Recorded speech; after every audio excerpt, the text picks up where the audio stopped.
been since April, yeah. It's been months. It's been since April. But it's got oh, flip the camera. But recently it's just got, I don't know, more sore. Is that a nice way to say it? More sore? Oh, my phone is. I don't think, I mean, I think it will, or it could, but you'll just see it at the top or something like that. It's dark out, Birdie. I know. When we started these in January, it was dark out. So we're only 8 months into these, and 8 months? 9 months. 9 months into these, and we're already starting to come back on that time of year again. Yeah, but it's been beautiful, beautiful. But Yeah. I don't like knowing the cold is coming and that the days are Getting shorter. much shorter. Yeah. Well, are you a morning person? I never used to be, but I am more are and now. more. I say that's you're old. Is that When it? you get up, you wake up in the morning. What happens when you wake up in the middle of the night? What's that called? I don't. Busy? If I had my preference, I would work late into the night and sleep in a little bit. Okay. Well, my question of asking that is because traditionally I'm the first one up in the house, right? And it's to get the kids up and started, maybe take the dogs for a walk. And so I like when it's dark out in the morning and then you can see the sunrise and kind of transition and you feel like you got a little step on the day. Well, you also like getting up early so you have a little bit of a me time. Me time. I don't get much me time these days. So that time between 6 and 6:45 is my golden hour. So, but yeah, I mean, but April especially, she does not like when it's dark so early, right? A lot of people don't, but when you start getting into that, it just affects how you go throughout the entire day and all of that. You can get a lot done if you get up early. You can take a nap if you get up early enough. I'm not a nap person either. No naps these days. So I've been with Birdie and Brennan, Custom Closets, for 9 months at this point in time. John Cradle, Birdie Brennan. That's right, sorry. We really got away from the introductions, haven't we? So I've been with you guys for 9 months now, and I think it's funny because, well, April thinks it's funny, I guess. I'm along for the ride, is that she thinks I'm taking over John's mannerisms. Really? Yes. I can fall asleep anywhere. I do know that one. She has sent me a picture of you Me sleeping. sleeping, yeah. And part of that is, and I know I've talked to him about it before, is just like pulling over in your car to a parking lot and getting a quick 15 minutes. Can't do it? If I nap, I'm done for the rest of the day. Oh, really? Yeah. Mm. I'm groggy, Okay. so I don't like to nap. Well, we could go a lot of different ways with this conversation. And I mean, we're kind of going down the path of how do you spend your time during the day? Do you block or batch your time? I know a lot of people do that. I don't want to go there this evening. Okay. I want to do something different. I want to know how you got started and why you are an organizer. And I'm going to tell you the why of this. Because you work a lot, we work a lot. We're the busiest we've ever been, right? And sometimes you get the impression, or people get the impression, that it's just like the products or the services or the accessories or whatever it is, right? But it always just comes back to people. It always comes back to people. So I just wanted to know more about why you started becoming a professional organizer. Okay. And maybe the question gets to go back even further, right? Have you been organized your entire life? So, I can tell stories there. well, let's start with a good story then first. Okay. I mean, little playing with Barbies. Somebody gave me a Barbie suitcase. Hmm. And I looked at it, and instead of thinking, this is great for Barbie, I knew it would fit the sticks of chewing gum. Oh, okay. So like I was so little, I don't know what I would have in a purse, but I had a purse, and I had, those thick packages of chewing gum? Yep. So right then, I took all the sticks out because it gets messy. I don't want it to be messy. I want it to be the perfect container. So I took all the sticks out, I opened the suitcase, laid them in there, closed the suitcase, that was my chewing gum. Okay. So it dates back a long way. And how old is that? That's like 6 years old? That's probably, yeah, probably Okay. 6. I just find joy in it. When I got to be in junior high and high school, when the summer would come and I didn't have a bedtime, Mom and Dad would go to bed, everybody would go to bed, I would go downstairs and I would organize the sewing room. Really? Yeah. Oh my goodness. Because I was a night person then. I Okay. could stay up till 12, 1 o'clock at that point and I loved it. I didn't know people noticed until Mallory, our youngest, graduation party. And at her graduation party, I walked out to the back porch. All the kids were gathering there, and I just wanted to check on them and see how they were doing.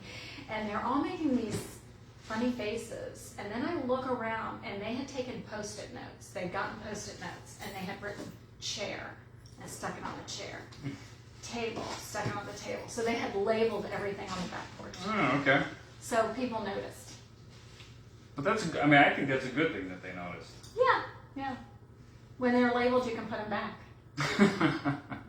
Okay. We're just doing a big a lodge, and our job really is to organize it, but more importantly, label everything because multiple people use the space, and it's not like somebody's trying to put it back in the wrong spot. But if They don't know. you've taken it, you've used it, you don't remember where you got it. Yeah. So we labeled everything.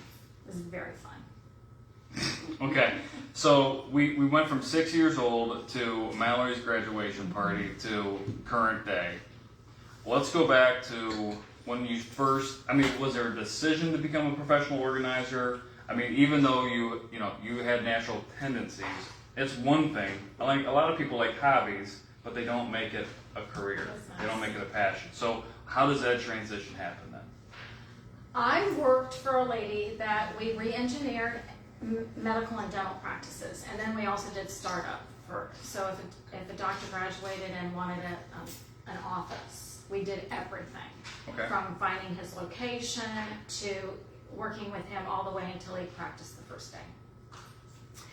And I don't know how long I worked for her. 4 or 5 years, something like that. And she was in the process of moving. She was going to move out of state back to where she had grown up. So in 2000, we all knew what was happening. So in 2000, I started making lists of what I was good at and what I liked. And organizing just always kept coming to the front. When I worked for her, I did a multitude of things, but one thing that I always took care of was like the workflow. Oh, yeah. And organizing the front office, organizing the lab. So I knew I could do that. Yeah. So I started trying to do research on it, and I found the National Association of Professional Organizers. So in 2000, I created brochures, I created business cards, I had a business line put in, and in the spring of 2001, I went to my first conference. Mm-hmm. Is this in Dallas? It was in Austin. Awesome, okay. I went with, my business cards, not one client, but my business cards. And when I got there, it was a very small conference, very intimate, and I knew I was in the right place. I was with so many other people that it was a very sharing community. Yeah. It's really, really great. So I came home and then started advertising and started my business. And this is where you met Leslie as well. It is. Yeah. And the shuttle going to the conference. So Right. there were 3, 4, 5 of us.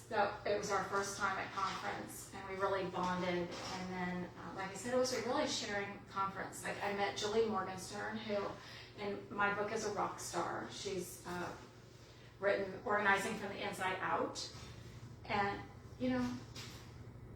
very giving, very sharing. Like talked to her one evening, and she gave me some helpful hints. So it was nice. Now I will say that before that, I was telling Grandpa, my dad, my grandpa, what I was gonna do. He's like, people are gonna pay you for what? But he had to have seen that trait in you as well. Had to, yes. Yeah. A little OCD, and I'm sure they saw that as well. OCD is good in my field. Yeah. Well, I went to a client's house this week, and it was in the basement, and they had nooks that were like 8 feet apart, right?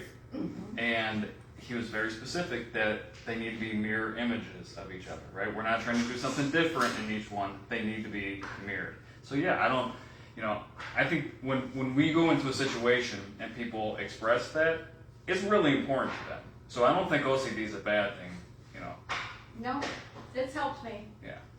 Okay, so you make the decision to become an organizer. Talk to me about your first client. How'd you get your first client? What was the experience? What did they need? What was their pain point? Actually, I know exactly. Okay. I sold Longaberger at the time, and so I had an acquaintance through Longaberger that was very interested and kept talking to me about it. And finally, so you do it for free for a few friends and family, right. And of course home. But she was my first paying client. And when I got to her house the first time, of course, she sold Longaberger too. So she had all the stuff that comes with Longaberger, all the printed materials, the catalogs, cards, and then also accessories for baskets and baskets. But her husband was a very organized person, and she was not. So he always said I was cheaper than a marriage counselor. Okay. It's always good if you're going and working with a woman if the husband is on board. And he was all on board. He because I could help tame the club. Yeah. Okay. Yeah. All right, so the business grows. It took me about 3 years. I didn't do. I was fortunate enough that I wasn't relying on the income Right. for our livelihood. So I'm very fortunate that way. That I didn't do the network marketing, but I grew very organically, very slow. About 3 years in, there was a show on a cable channel called Mission Organization. And when it started, the phone calls probably tripled, quadrupled. Now, in addition to people that realized what getting organized was, Yeah. I also got a lot of calls from people that were organized, people that wanted to come work for me or have me train them. Because most of the time, you'd go someplace and they say, what do you do? I'm a professional organizer and help people take control over their time and things. In the Midwest, people would just, I need you. I'm like, well, here's my card, but they turned around and walked away at that point. It was, they didn't know.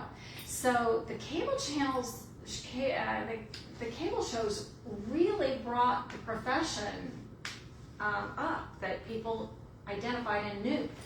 Well, so it was a good thing for me. I have my opinion on that. I think it's because people might feel this about themselves, right? They know that they're disorganized, or they know that they need help, but they don't realize that it's a shared experience with so many other people out there, right? And so when it's publicized, whether it's on TV or a news station or a magazine or anything like that, what's a magazine? Then they can see themselves, or they can see the path forward to the problem getting solved. I don't know if that's a Midwest thing or not, right? But it normally starts on the coast and works its way in. Yeah. It really solidified my business, and then just grew steadily sense. I don't think I knew that. I've never heard that show before. Mission Organization. Mission Organization, I believe, was maybe the first show on organizing, and then they've had Right. numerous ones since. And then Jim Welker, Yeah. who at the is Dispatch. at the Dispatch, worked in the Home and Garden section, called me Hmm. one day and wanted to know if I would talk to him for a little bit on organizing. So we set up a time. Mom and Grandma and Grandpa were still alive at that point, and that's when they kind of thought, oh, maybe she's onto something. Up until then, they weren't sure. Although they'd come and stay with us, and I'd say, I gotta go to work. Do you really have to go to work? Yeah. Yeah. I have appointments. I have clients. So I was very blessed. And then I don't know how many years later, but I got a phone call from somebody, again, wanting to be a professional organizer, wanting to know if she could come, if I could train her, or she could come work for me. And I was leaving for another organizing conference just in a couple weeks. And I said, you know, I sit and have coffee with you, but let me go to conference and come back. And when I went to that conference, I went to 2 sessions that kind of were a light bulb moment for me. So before conference, I had worked with Ellie Merritt at Channel 4. Yeah. I was their local organizing expert for a period of time, and I sat in these 2 sessions, and one was a lifestyle one, and it was, I know their names, Debbie Gilster and Dorothy Brenninger presented. And Dorothy wanted to be a big business, and Debbie Gilster wanted to enjoy that life balance. Yeah. But I sat through that conference, that workshop, and then I went to another workshop, and the light bulb kind of went off for me. As a solopreneur, there's only so much you can do. You know, people pay you for your time, but that's Right. it. So I came home and I called Allison, who was my first subcontractor, and we had lunch, we hit it off, I trained her, she went to work for me, and that's when I think it went from maybe more a hobby, even though I had a business, it was more a hobby, to a business. Yeah. Now I have a team of organizers, the closet business. Yeah. We're trying to make you less busy, though. We are. How's It's that happening. going? It's happening. It's happening. But Leslie and I, every once in a while, it's pretty exciting and pretty amazing that from going to a first conference going, Yeah. how do I get a client, to really having a full-fledged business.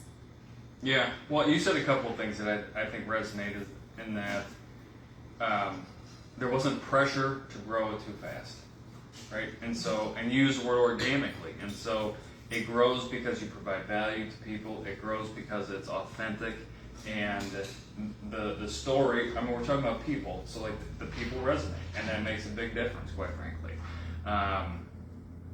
Yeah. I think. But Leslie's had a different model than you've had. Is that right?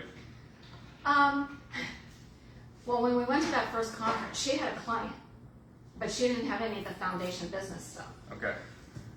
So during that first conference, we're like, no, you have a business. You have a client. No, you have a business. You have all the brochures and stuff. I mean, when I started, all you needed was a line in the yellow Yellow page. pages. There were no websites. Yeah. And then I didn't have one for a long time because I was as busy as I could be. And then when I came home from that Florida conference where I thought, I'm going to be a business, then that's when the website started, and that just makes it hard because then your time is split between running a business and doing what you love. Mm. So, and until you can, afford to get good professional help in those areas that I'm not a marketer. Yeah. He is. I'm also an accountant too, or a bookkeeper, I should say. Yeah, I think that makes total sense. Let's do a couple lightning round things. Give me a couple sentences on the hoarding shows. I'm sorry. Let's introduce this a little bit more. Birdie's been on a couple of those buried alive hoarding shows as the professional that is brought in to help with some pretty extreme circumstances.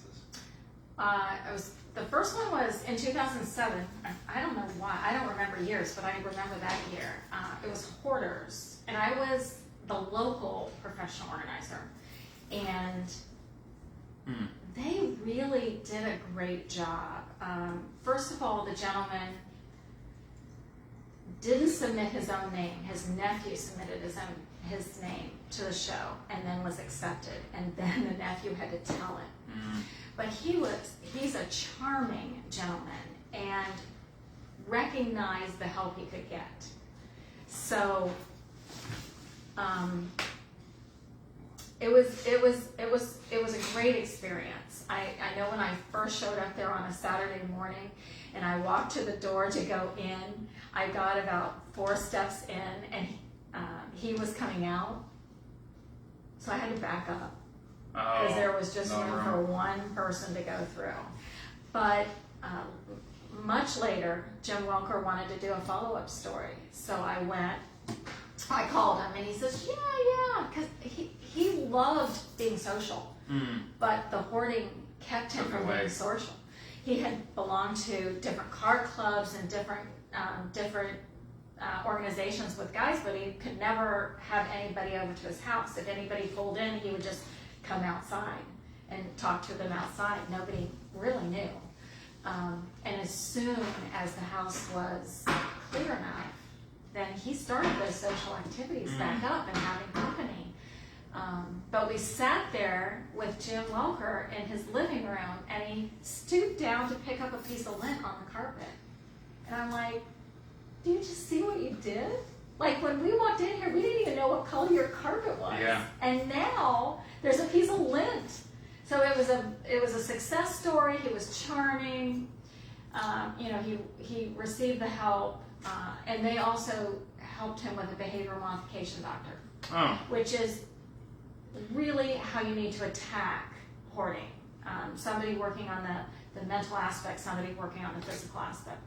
And then we were on hoarding Buried Alive in Cincinnati, and she really didn't want help, but it was a city mandate. She would lose her home if we didn't get help.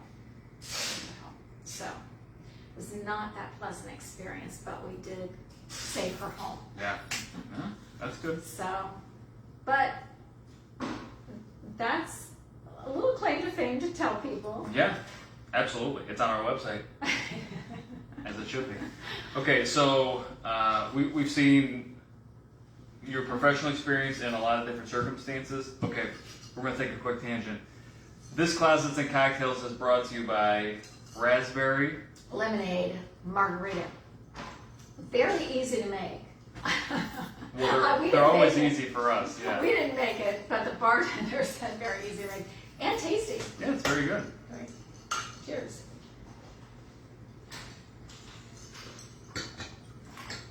So I loved every second of the growth, and every story is different, every client is different. I feel like the reason we did growth, though, all boils down to great customer service.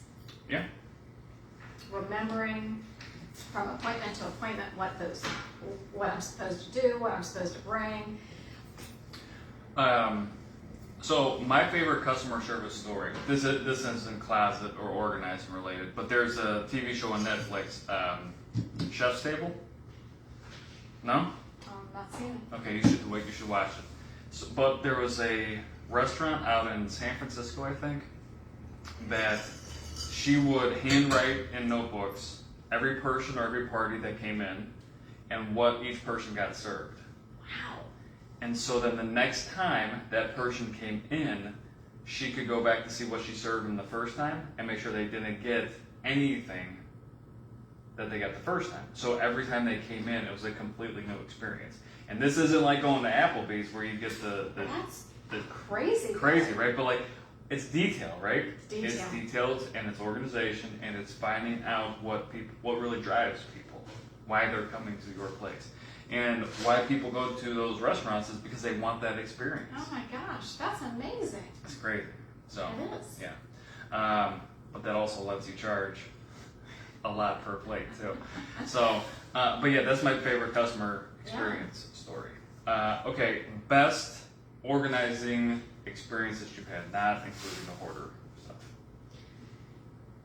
I met with a lady, and it was the same thing. It was a little path going in, and she sat at her desk, and I stood in front of her desk, and I was like, I can't really sit.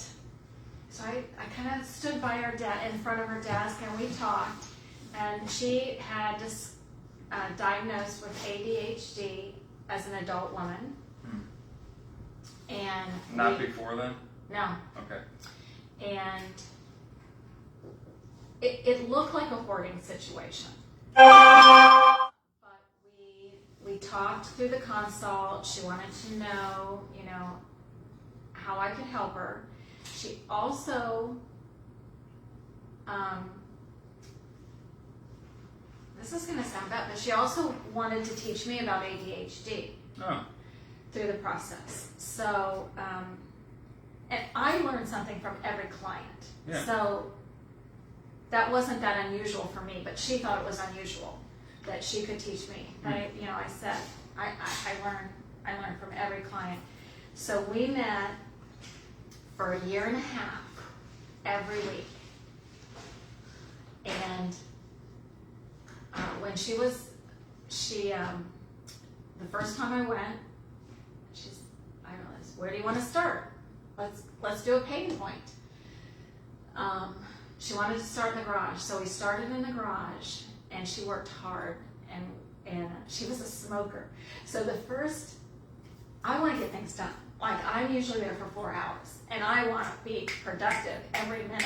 But the first probably 10 minutes of every session, we would go outside, she would smoke a cigarette, and she would tell me about the week and what she got accomplished and after a year and a half, her house was pristine. Towards the end of our time, she had a house painter come in and paint. Very intelligent lady, so nice.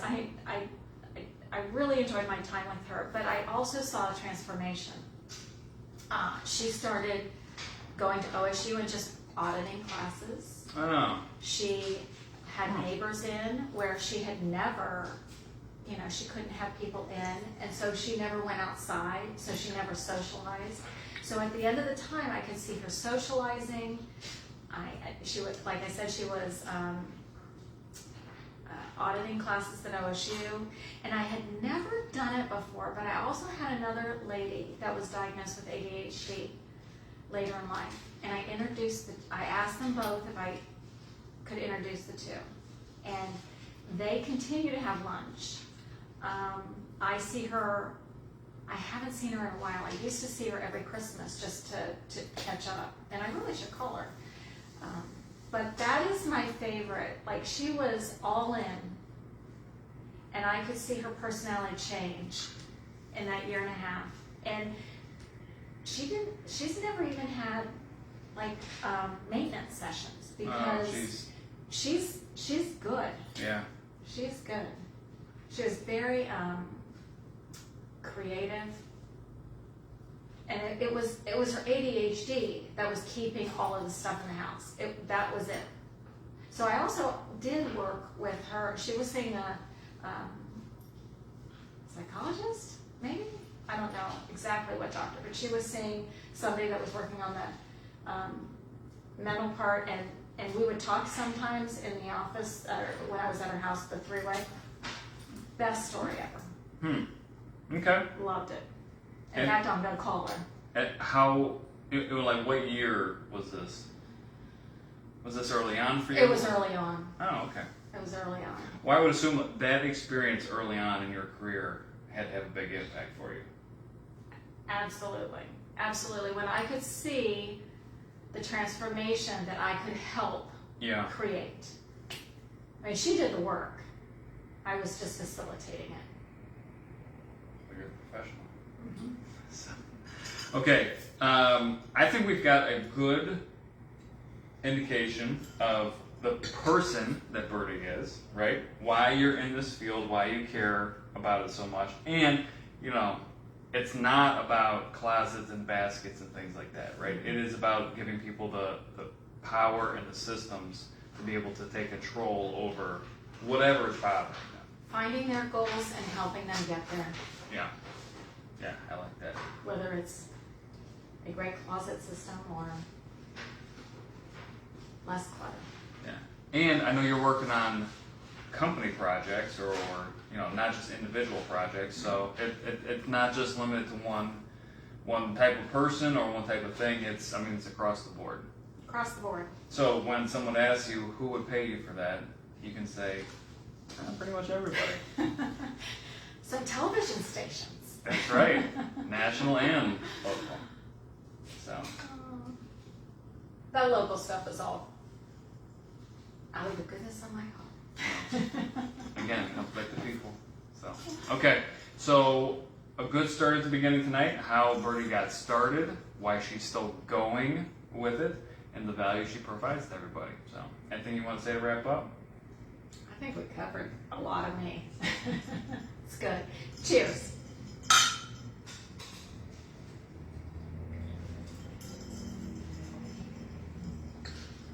This was a good one. Yeah, it would.